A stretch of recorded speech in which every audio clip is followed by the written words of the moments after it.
Afternoon, everyone, and welcome to our July webinar. You've had two webinars this month, so this is my second webinar where I'm going to be talking to the fabulous Dee Murray, CEO and founder of Menopause Expert Groups, about Menopause Champions. Dee, welcome. Thank you, Emma. It's really nice to be here. Thank you so much for joining me. Can you believe our last webinar was in 2021? Where on earth does the time go?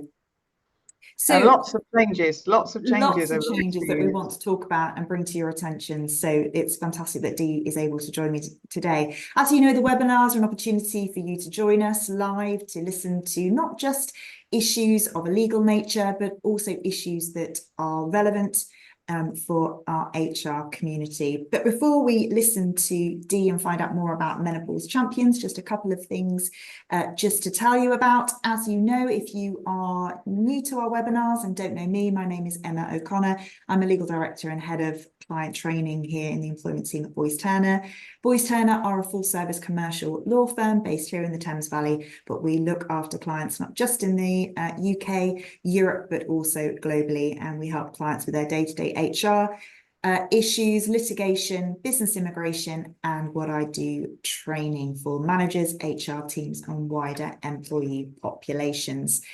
We are live today, and as ever, this is an overview. So if you have any specific questions or issues, please do reach out to myself or Dee, and I'll be giving some information to you all about how you can contact Dee and find out all about the fantastic work that Menopause Experts Group is doing, not just to support businesses and employers, but also employees as well. I'm often asked, where can I find your previous webinars? Well, we do have a YouTube channel, and I put up the details there. On that, you can find all of my previous webinars. So if you want to listen to the beginning of July webinar that I did, which was looking at the kind of labour changes and doing a bit of crystal ball gazing, you'll find that there. We also have a podcast as well. Again, you can find that on the link there, but do have a look at the YouTube channel because it is incredibly useful. If we are not LinkedIn friends, why on earth not? I use LinkedIn quite a lot to promote what I'm doing, courses, training opportunities, HR heads up. So if we are not already LinkedIn friends, then please do click on the wonderful QR code. Who does not love a QR code these days? And it will take you straight to my LinkedIn page by the wonders of technology. So please do that. And I look forward to meeting you online at some point. Just before we touch on menopause and menopause champions, I do want to give a little bit of an HR heads up, particularly around, and again, it's useful for what we're talking about now around, harassment and discrimination, but particularly around sexual harassment, that unwanted conduct of a sexual nature. The law with regards to employer duties is changing as of the 26th of October. I'm going to be talking a lot more about it, writing a lot more about it, but really it's something for HR to focus on now. Can you really say that you have taken reasonable steps to prevent sexual harassment in the workplace? It's going to be it's a positive, proactive and preventative duty. Again, it's going to be a huge change for employers. Speak to me, please, about audits, in particular risk assessments, updating your harassment policies, particularly around sexual harassment, and which is going to be absolutely vital in being able to really kind of, meet this new mandatory duty, is around the training, manager training, board training, workplace training more generally. I cannot stress enough how important this change is going to be from October. So if you're interested in finding out more now, getting ahead of the curve, then please do reach out and speak to me. The other date, just for the diary, is the Manager Masterclass. Again, an opportunity for your managers. If you want to come and train them, it's an open public course. Perhaps you want to send a couple of managers along to see what it's like and learn that manager training is not scary. And I will be touching upon the sexual harassment changes within that course as well. So watch out, Manager Masterclass in person, Reading. 23rd of October is a day course. So if you want to get in touch now, find out more about that and book your place and book it early because it is popular, then please do so. So to today, Dee, there's lots of things happening in the world of menopause awareness, and I thought it'd be really nice to have you back to really tell us exactly, where you see the world at the moment in terms of menopause awareness, what you're doing as part of menopause experts group, and who you are helping and who you are supporting. That's great, Emma. Thank you. Well, we've been around now for 4 years. I mean, I've certainly been in the menopause arena for about 10, personally nearly 15. So there's not much I don't know about menopause. And it's great that we're looking at it in the workplace, because it just is such an important subject. I mean, our business is very eclectic in its view. We are very broad in terms of our services, and part of our services is into the corporate sector and looking at particular for those looking after those employees. And it probably comes as a bit of a shock as to how many menopausal women there are. There are many, many of us, and somewhere between 13 to 15 million of us estimated in the UK alone. But this isn't really, you can't really look at it as an age issue. This is more to do with hormonal health, and in fact it's everything to do with hormonal health. And what we're going to talk about is how that impacts on the workplace, how it impacts on colleagues, let alone the women that are actually experiencing what could be seen as troublesome symptoms, and how it impacts business in terms of the bottom line as well. So, we can touch on that, because it is very important from a commercial point of view, as well as a human point of view, to look at both sides. So, there may be some slight investment and some tweaks that are needed to improve culture and changes within the workplace, but actually that's going to be seen as very beneficial to the bottom line. So that there are more reasons than one to introduce Menopause Champions, is what we do day in, day out. And we also, because all we do is menopause, we eat, sleep, breathe, drink menopause, experience it ourselves. We're at the cutting edge. So we listen to what's going on. Research has been changing, thankfully. Research has been absolutely diabolical when it comes to women's health, but it is improving. And since our last chat, Emma, much has changed over the last few years. And we are starting to see some investment now into women's health. Thankfully, it's taken a very, very long time, but we do need to keep talking about this particular topic, because we can be decades and decades into menopause. It never stops once we go into post-reproduction as women. We're menopausal for the rest of our lives. So, with many of us not looking at retirement anytime soon, and nearly 80% of menopausal women are still in the workplace, it's a topic that needs discussing on a daily basis if you want to improve your culture and as I say, your bottom line. Absolutely. And it's not just the issue around, workplace well-being, supporting our colleagues. You're absolutely right. There is a bottom line to this. And, from my perspective, there is a legal risk element to this, which should not be underestimated.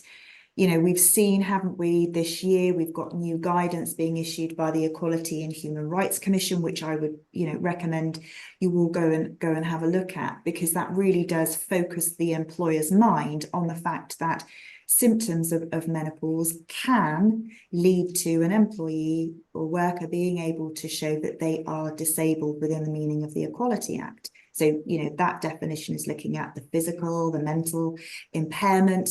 Is that substantial and long term? For example, is it going to last, for longer than 12 months or periods of 12 months?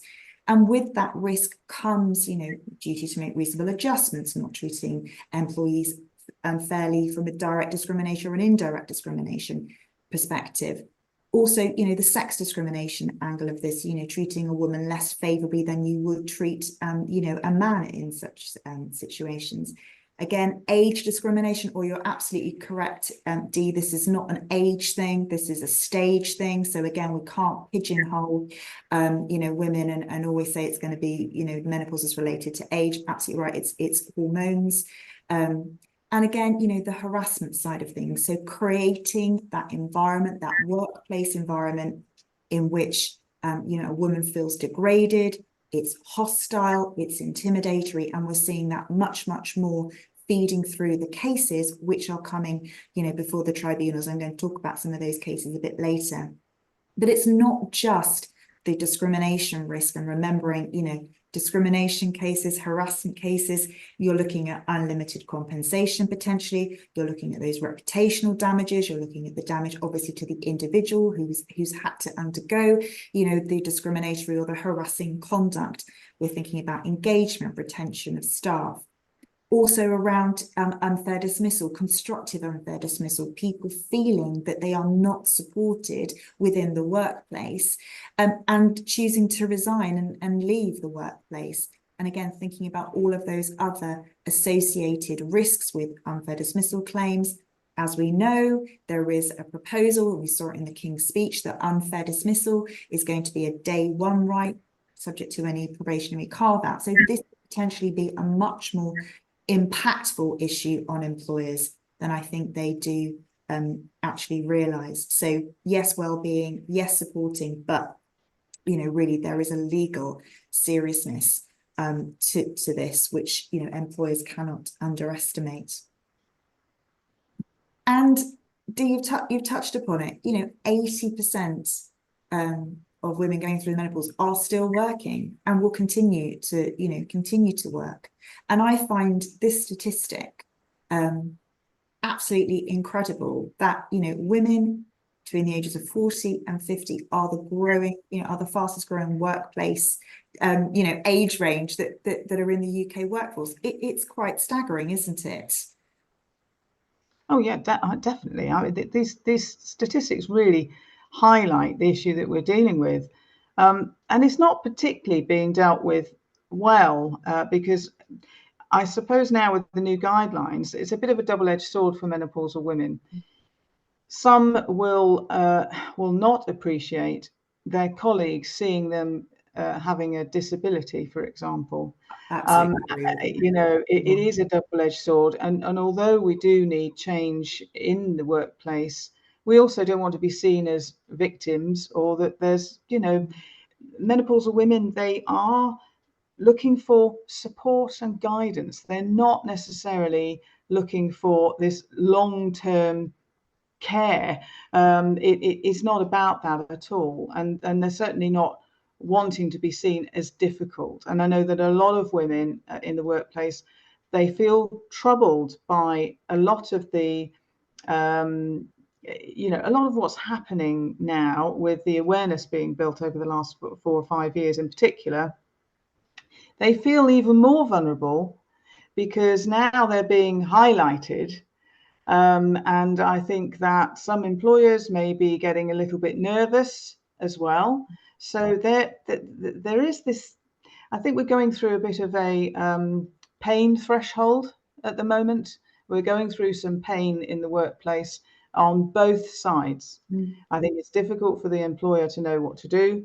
And it's equally difficult for the female employee who's going through menopause to know what to do as well, which is why, you know, we're talking about Menopause Champions today, because that really bridges the gap.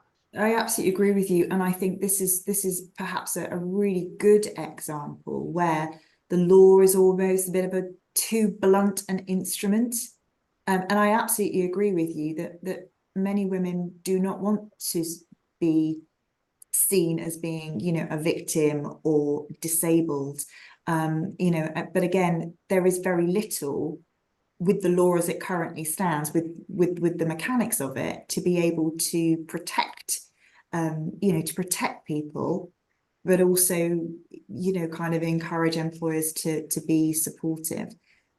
So I totally agree. I think there is a kind of bit of an image issue. Well, you know, kind of are, we are where we are, and I think, you know, the point about being, you know, 40 to 50-year-old women being, you know, the fastest growing demographic is interesting, because, you know, I think it was reported by the CIPD that 1 in 6 women is thinking of leaving the workforce. because they don't feel supported and understood, and they feel uncomfortable about being in the workplace. It's no longer for them. But then, think about it from an employer's perspective. Think of, we know how difficult it is to recruit. We know how difficult it is to retain. Think about all of that fantastic knowledge and experience that's just being lost. Whereas, simple steps, supporting awareness that we're going to talk about, could stop this sort of, brain drain, for women in their 40s and 50s. It seems incredible to me that we've sort of lost sight of the wonderful experience and knowledge that people have. It's very strange. I was talking, I mean, this would be an interesting case, actually. I was talking to somebody only last week who's thinking of joining us as a menopause champion, and she can't get funding through her company. They're not interested at all, which is a real shame, because she desperately wants to help herself and help her colleagues. And I asked who it was that she worked for, and I won't divulge who it is, but needless to say, it's a very large organization that deals with a lot of health insurance. And so I was quite shocked. And I said, how long have you actually been working for this company? And it's 24 years that she's been with this company. She's having some dreadful symptoms. She's working from home, and she'd actually asked them to provide her with a laptop rather than her working from her PC, and they denied her a laptop. And I just find that incredible. She's wanting to do her job to the best of her ability, but actually, because of joint pain and a few other symptoms that she's having, she will have a preference to work with a laptop which is portable, so she can move it around the house, go and find a comfortable place where she can work. I know what it's like being so desk bound. It does impact on our joints, and for her to be denied a laptop, which in the scheme of things, how much is that going to cost the employer? I find that so short-sighted. And do you know, at the end of the conversation, what she said to me is, if they don't support me now, I'm really thinking of leaving. Well, that's the problem.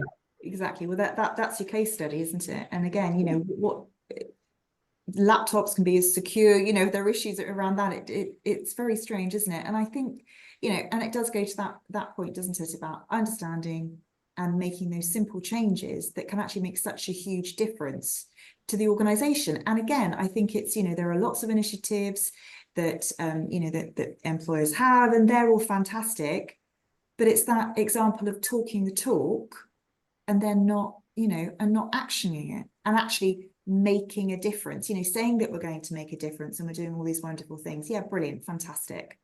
But actually on the ground, what difference and what impact, what positive impact is that all having on your staff? And it's very, that's where there is that disconnect sometimes. Indeed, yeah, it's not good enough to just have a policy. No, it really isn't. You have to look at the culture internally. Exactly. So that leads us nicely, doesn't it, Dee, to talk about Menopause Champions. So just explain to our audience, who are Menopause Champions, why they are important, and some of the benefits of having them within an organisation. Well, there are so many benefits. I mean, a lot of organisations will be familiar with mental health first aiders or mental health champions. And so this is a new addition to the team, but it can actually be a bolt-on educational process for somebody who might be a first aider, for example. What we do is we talk to many organisations, large and small, who are really looking to provide some service and some support, whether it's through employee benefits. I mean, we help on that front as well, or whether it's through a nominated person or persons, depending on the size of the organisation, to become a menopause champion and then be trained. In the first port of call is to actually understand what menopause is. So they go through a comprehensive training program of ours, and really understand the nuts and bolts of what menopause is. And of course, that in turn helps them. And our our mission is to help yourself and then help others, because you're dealing with human beings. As you know, Emma, I'm not a corporate person. I've done my time in corporates a long time ago, but I don't think in a corporate way. I think in a very humanistic way, in that regardless of the size of the company, you're dealing with individuals, and people who are sensitive, and they have feelings. So sometimes we've got to strip back all of the corporateness and think about the human beings here. And so that's what the champion is there for, as an advocate, really, but to bridge that gap between menopausal women and employers, so that the employee feels much more supported and can be much more open about what's happening to them. Because what happens time and time again, and we hear it every day, is that women are still too anxious to come forward and express some of the symptoms they might be experiencing. Now, only a few years ago, they would have been experiencing symptoms and not even knowing that it was menopause. But now in the UK, because there is so much awareness, I mean, you can't turn on mainstream TV without seeing or hearing the word menopause now. Lots of women are actually feeling much more empowered about their own menopause. But in the workplace, that can still be a very, very sensitive subject to broach, and it might not be something that they really want to share with their colleagues. They'll probably share it with their colleagues who might also be going through menopause, but what if they're working with colleagues that are not? What if they're working with a predominantly male colleagues, or predominantly much younger female employees? So there's a whole broad topic to cover here, but the champion's there really to educate and build awareness, but open up that dialogue in a place of safety. So we always say, nominate your champions well. It doesn't necessarily have to be somebody from HR or L&D or D&I.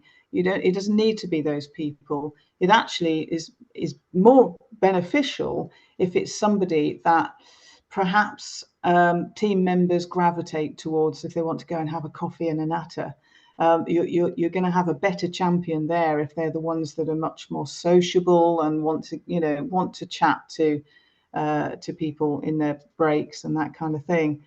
But they're there as well to, I suppose, to re-landscape the culture around this topic. I see it from both sides. You see, being an employer, not a big employer, but I'm still an employer and a menopausal woman. And I know that we need to support both, actually, because it is tough being an employer now. It's not easy to run businesses. There are so many legal ramifications of being an employer. I wonder why anybody ever does it, to be honest, because there is just so much to consider. And now we're piling on another one, as if they haven't got enough to deal with. Now we're saying, well, you've got to consider menopausal women. But you've got to look at it in a much broader sense when we're talking about this demographic and the amount of us that are in the workplace. It just makes commercial sense to manage this head on, because long term it's just going to keep giving back. So that for the small investment of having menopause champions, the long term investment is quite remarkable. And how does Menopause Experts Group kind of facilitate and help businesses set up a champions program? Well, first of all, we'd have an initial sort of consultation call, because we want to find out what you may already have in place. Is there a policy in place? We would hope that that's perhaps being done. If not, then of course we can recommend how to build a policy out. But as I said before, it's much more than a policy. And so we just want to break down what's going on right now. How are they currently supporting their teams? What's in place and what's not in place, and what kind of budgets they're working to. Of course, budgets are always tight when it comes to support in the workplace. We know that. So we want to have a sensible conversation that is a two-way, almost transparent conversation, because we are so keen to work with employers and help. So we don't charge a fortune. We don't make it outside of budgets. We want to work within those constraints, but to ensure that these champions are placed in as many workplace settings as possible, whether that is an office workplace or a factory workplace, because this is another thing as well. It's looking at the dynamics and the setup of the particular business. What industry are they in? What are the dynamics? It's very important for us to look at that, and then we can advise where, what we can do in terms of introducing champions, those nominated champions, in the right location and in the right spots, and advise on that, because that's super important as well. You don't just want to plonk them in here, there, and everywhere, and it not be successful. The rest of the teams need to know about it too, which is why we sport these rather nice enamel menopause champion pins, so that people can be actively recognised as a menopause champion as well. Proud of it as well. Proud of it. Just whilst you're talking, I'm actually going to, we haven't discussed this because we're live, and we kind of all, interactive. I like my webinars to be as interactive as possible. I'm actually just going to launch a poll, and I'm going to ask you that are listening, and again, fantastic. The numbers of people who've joined us today is utterly amazing. Thank you so much. And again, just shows how important this issue is to businesses. I'm going to launch a poll, and I would like you just to answer whether you have menopause champions within your workplace. So let's just launch that just whilst we're talking. I think that's going to be quite a useful kind of, poll to sort of show just as we're talking about it.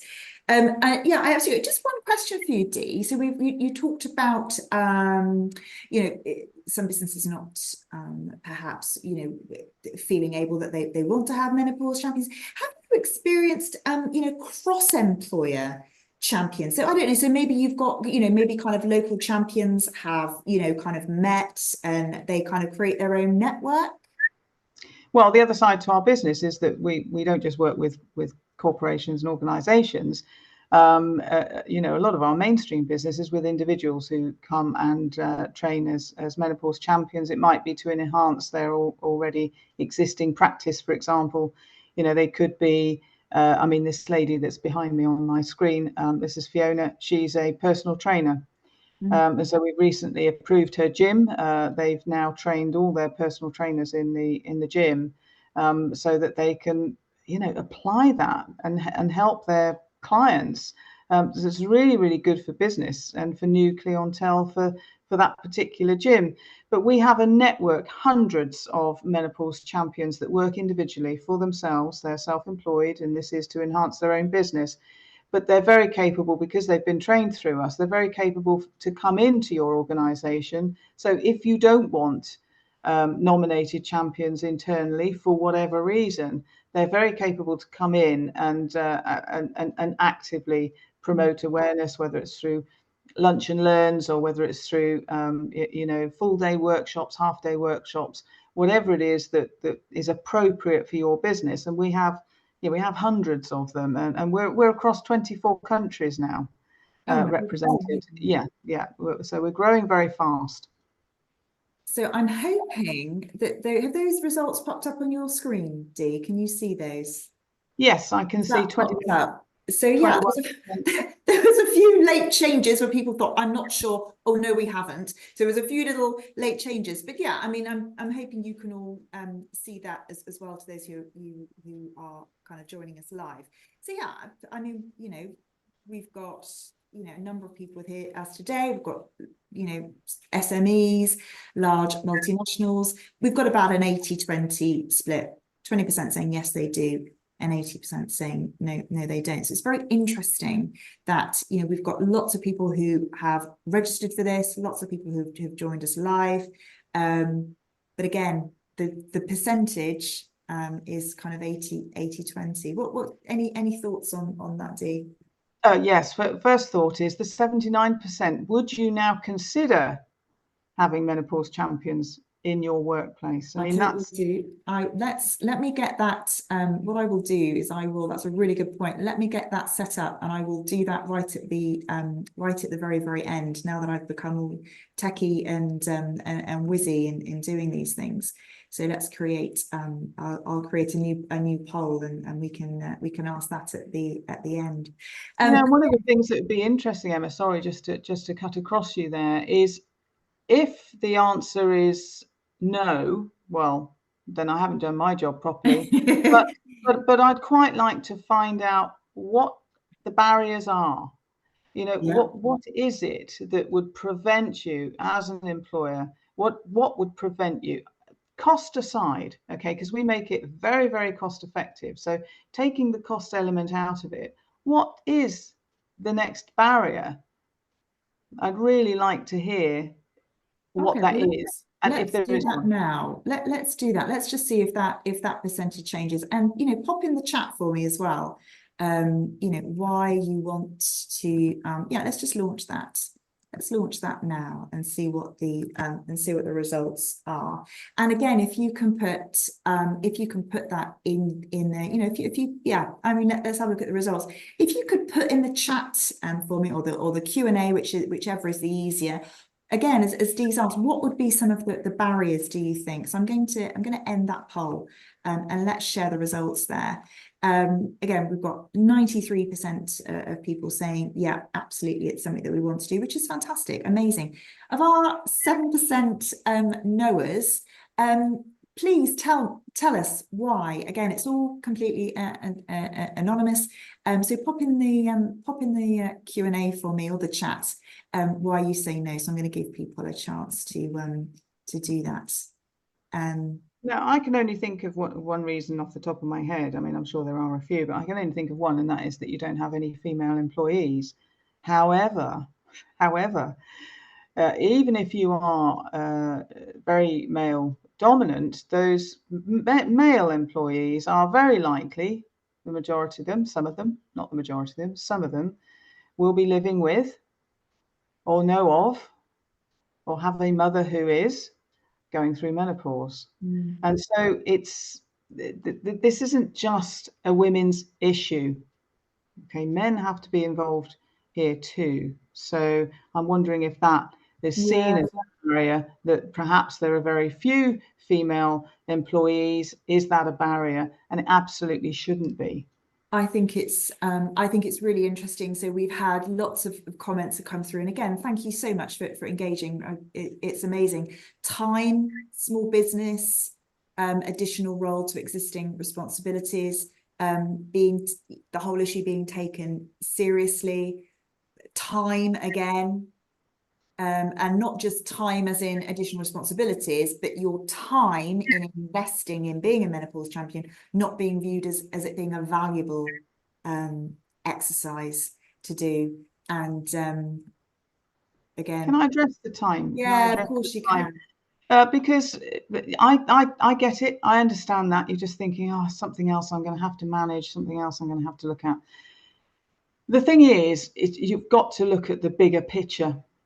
And if you have employees that are on long-term sick, for example, how much time is taken up by someone else picking up the workload unnecessarily, and how's that going to impact on that other person's workload?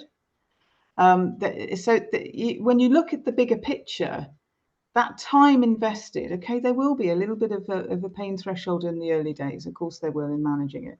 And we see that in some organisations where they've put Menopause Champions into, in that first couple of months, it's, keeping that champion motivated. They've got to go through their training. When do they do their training? Well, we that's why we talked the organisation first, because you want well-motivated people becoming nominated champions. And normally it's the ones that are going through menopause themselves, because then they find the educational side of it really empowering and inspirational. And then when they are a fully fledged champion, they just want to keep talking about what they've learned. So it is about motivation here, and picking the right people, or having the right people volunteer. into this role Absolutely. is Absolutely. crucial. It's Yeah. crucial.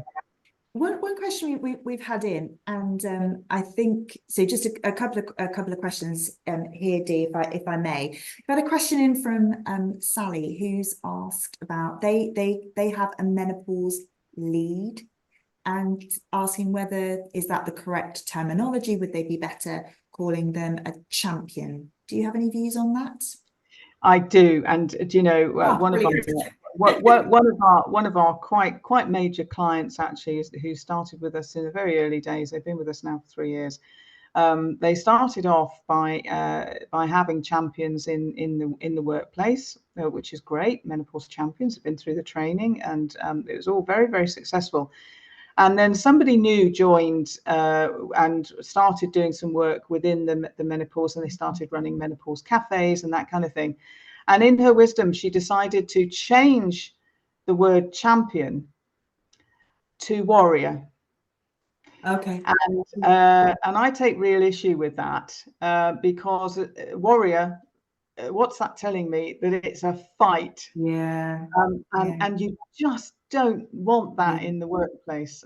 Champion does what it says on the tin. I mean, it's really, we've called them champions because I think the other look, I think you're absolutely right. I think it's about the impression. I think the other thing I would say about lead is it's your responsibility. You are the lead, where actually this is a collective responsibility. It's not falling on one person's shoulders.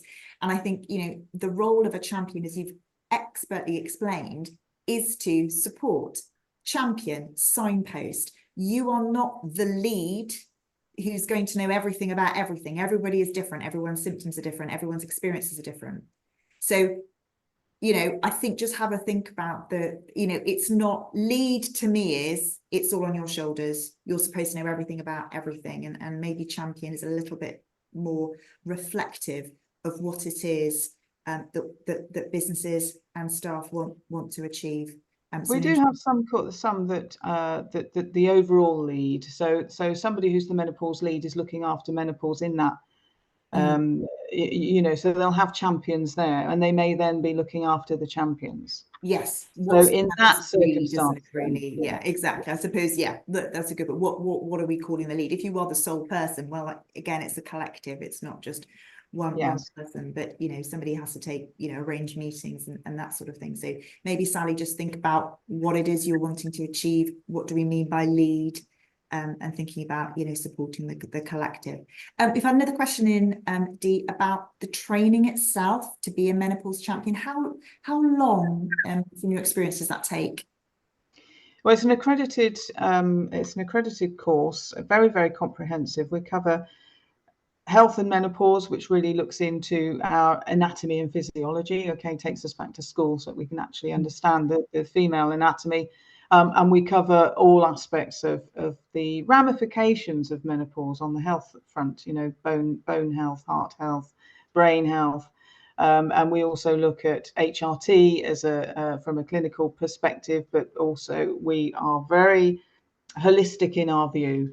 So that the training, just for those who might be wanting to do this, we are not pro HRT, we're not anti HRT. What we are is educational. So we really want our champions to understand in a very broad way what's available to women out there. As a champion, you're not there to diagnose anybody and not to prescribe. You know, this is not prescriptive, but you are there to talk to them about what they might be experiencing, and then from the knowledge that you've gained through your certificate, is that you can then say, well, I think it might be a good idea for you to talk to one of our OTs, for example, if you've got occupational therapists, who should also, by the way, be trained.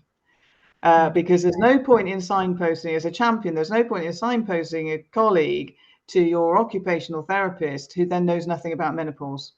Such a good point. So so that's really, really important.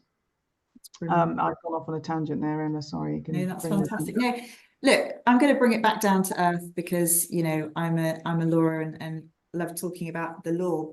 But I absolutely think that the cases that we've got coming through the tribunal system, I've been practicing law for a very, very long time, and I didn't see any cases coming through at all that even referenced menopause.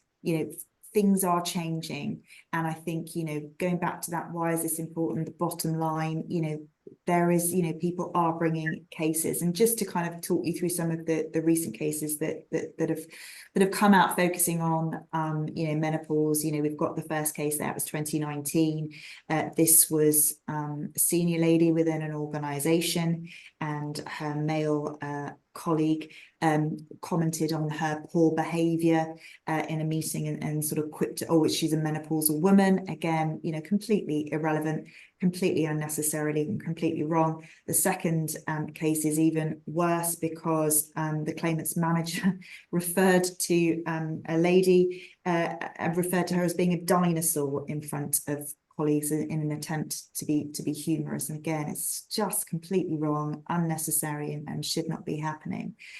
I've talked about the Linsky case previously, but just a reminder of that case. This was one that really kind of highlighted menopausal symptoms as being potentially a disability under the Disability Discrimination Act. And in that case, a woman who'd been very, very clear about how she was being impacted by the menopause, very, very clear with her manager how it was impacting on her work, what things she needed from her team and from her managers to be able to support her.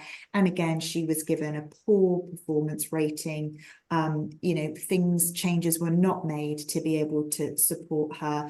And she went up on sick leave. Her sick pay was stopped without warning. And in that case, the individual was awarded, nearly £65,000 in compensation. So again, these are not claims that are not without teeth. And I think, the last case, again, incredibly recent, that this case was reported on. And I think it really does show how, menopause does impact on other things that women are going through. And this was an individual who'd been and worked in an admin role. She'd been in that role for over 10 years. And then she started to experience symptoms of the menopause, but also at a point in her life where she had other things going on, elderly relatives that she needed to care for, parents that she needed to care for. So all of this was kind of put into a melting pot. And I think that's, symptoms often happen, and at times of great change as well. And she asked her employer for flexible working. So she asked to have Fridays off. She also asked to work her hours, but actually take her lunch break at the end of the day so she could leave early. And she explained that that was to help her with her menopause symptoms, and also to help her support the other responsibilities that she had going on in her life. Now, the company actually rejected her flexible working request. They said, because Fridays are our most busiest day and we need somebody running that admin function on a Friday. And also, we can't have you working a really, really long day and having your break at the end. So no, that's not going to work. So her flexible working request was rejected. In response to that, Ms. Johnson resigned. She was given a period of time to kind of reflect on that, but she didn't. She wanted to for her resignation to be accepted. And also she raised an appeal against the decision, but again, that was rejected as well. So lots of issues there: flexible working, discrimination, disability discrimination, and constructive unfair dismissal. So what happened? Well, the tribunal accepted, and actually the employer accepted, that her menopause symptoms were a disability. So she met that threshold under the Disability Discrimination Act. And also the fact that the manager did not take into account her menopause symptoms whilst making their decision with regards to the flexible working request. Again, they said that was disability discrimination. However, the reason that the employer turned down her flexible working request, the tribunal said that wasn't discriminatory, because the employer was able to justify why it said the individual could not work as flexibly as they requested. The tribunal did accept, though, that the treatment of her and the fact that her manager had not taken her menopause symptoms into account when making the decision. Again, that did undermine trust and confidence, which justified the individual from, in resigning. So again, a lot of these cases, you can see, the snowball effect. Dee, any comments on particularly that last case, because I think it does show how, issues can escalate. Yeah, I've got lots of comments on this actually. I mean, these are just the ones that you know about. Oh yeah, no, absolutely. These ones are reported. And lots of women are leaving, and perhaps if they are, if they are making some complaint, then it could be settled before it even reaches a court. But nonetheless, patterns will then repeat in the workplace, and so it may well happen again for somebody else. And that's why line manager training is also very important. Most women don't report this because most women are in quite a fragile state. So it's only really those empowered and perhaps angry enough that might be taking this down the tribunal route. Most women do not. They feel pretty vulnerable when they're going through menopause. And let's not forget that a lot of menopausal women, me included, okay, I've just gone through this myself, we're also juggling so many other domestic things going on, in particular aging parents. It's not necessarily the children anymore, it's aging parents, and the stress that causes whilst you're trying to hold down a job is immense. And so that, on top of managing your menopause symptoms, okay, it is colossal. And so again, I come back to this, not thinking like a corporate person, just think like a human being. And we can all just be better employers and better colleagues when we start thinking of our colleagues as human beings. And goodness me, they may be being put through the ringer at the moment with stuff going on at home. And I think, as you say, that these cases, they arise because things have got out of hand and too much tick boxing has been going on without the thought and care that this is a human being that we're dealing with. And so that's where that internal culture needs to. Absolutely. And the manager in the last case there, the Johnson case, actually said, I didn't know anything about menopause. I didn't understand it. I didn't know what it meant. So I didn't even think about it. It didn't even occur to me. And I think that kind of goes to the whole conversation, doesn't it, about, awareness. And as you said, let's take the tick boxing exercise out of it. Let's go back to making the right decisions, because we want our people to be engaged. We know that more engaged people are more productive people. It costs a lot of money, not just in a tribunal claim. And you're absolutely right, these are only the cases we know about, but also, recruitment costs, training costs, all of these, the time it takes to recruit as well, all of these issues that need to be factored in. I think that often, we become siloed in making one decision. It's everything that impacts upon the employee and the employer. And rather than looking at that menopausal woman and thinking, oh, because she's really not doing her job well, it might be somebody who's been employed for 7, 8, 10, 20 years, okay?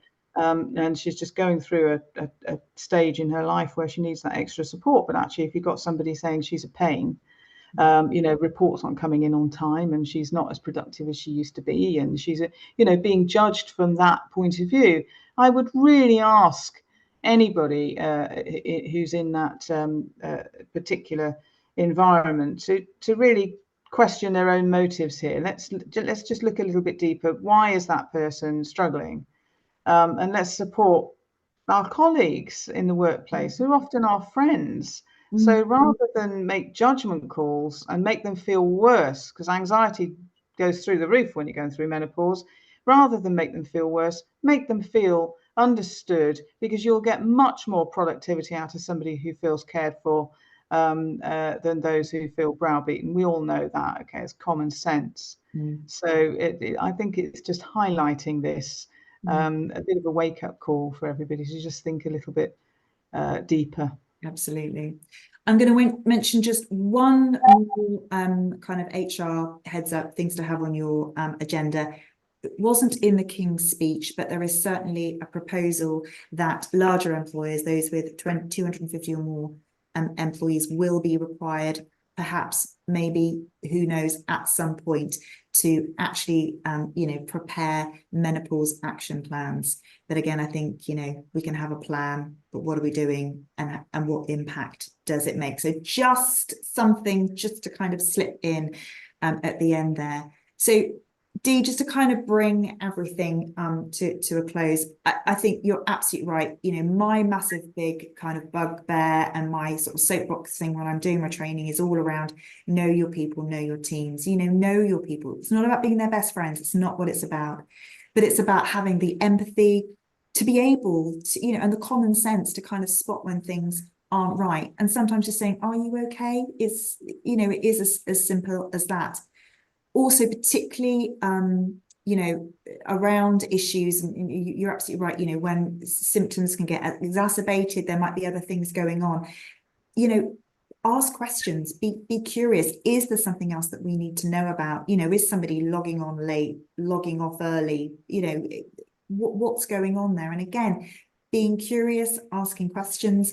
Yes, you can only do so much, but again, somebody may appreciate knowing that there is help and support out there. And your point again about being sympathetic and empathetic as well, that take the corporate out, let's be human.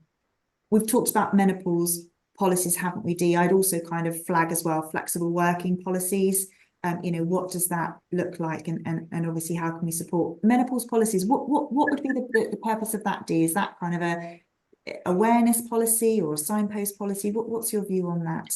Well, actually, when you said about flexible working, you can create any menopause policy you like, can't you? Put in there whatever you want, really, and structure it around how your organisation is run.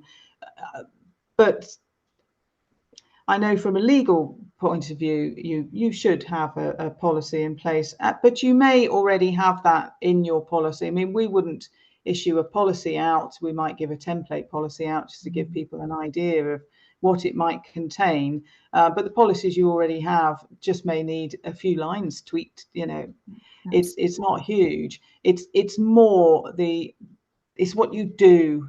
It's not what you have written. It's actually what you do. This is much more behavioural than it is policy led. You're right, and that really goes to the last point, doesn't it, about training those good behaviours, those good wanted behaviours that we want to see in our managers, but also wider teams as well. That support for everybody who's working within the workforce, and the aware, and that really only comes from the awareness and having nominated champions to be able to support and raise awareness and signpost all that fantastic stuff.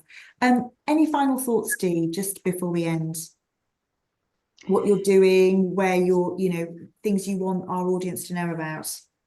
Yes, I mean, somebody I know quite well, Dr. Heather Curry. I mean, she said years ago that every workplace should have a menopause champion, and of course, it's our aim we won't reach every workplace.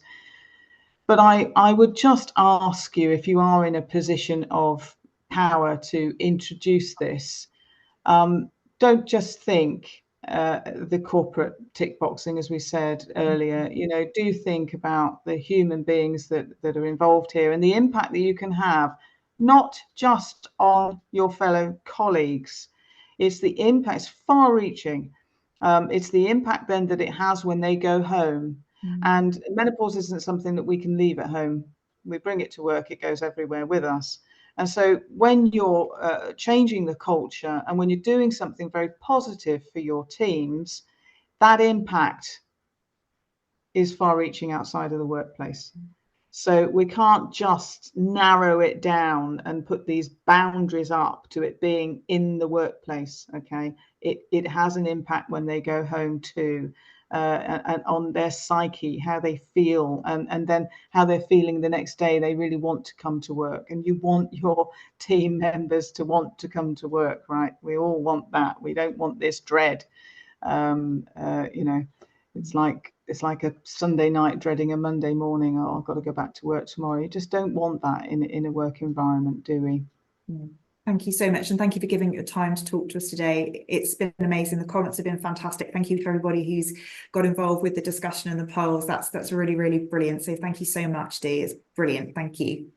You're welcome. And That's let's really not leave it another 3 years before we talk again. We'll be much more regular in our talk. So thank you so much. So again, that really just leads me to say thank you to everyone for joining us today. If you want to share this recording, then please do so. You'll receive a link to it. But hopefully we have given you some tips and some ammunition to be able to go to your CFOs and CEOs and say, we need to be doing this, we need to be investing in our people, because as Dee said, you know, a small amount of investment, training, awareness, policies, it really does pay back in dividends. And as you've seen, those tribunal claims, you know, there are more laws and more rules that we have to grapple with. So I think there's definitely food for thought. Thank you very much, and I look forward to seeing you in September. We'll have a pause now for August, so do enjoy the summers, and I look very much to seeing all of you back in 2024. Get in touch on the sexual harassment training and also the manager masterclass. Thank you very much indeed, and speak soon. Goodbye.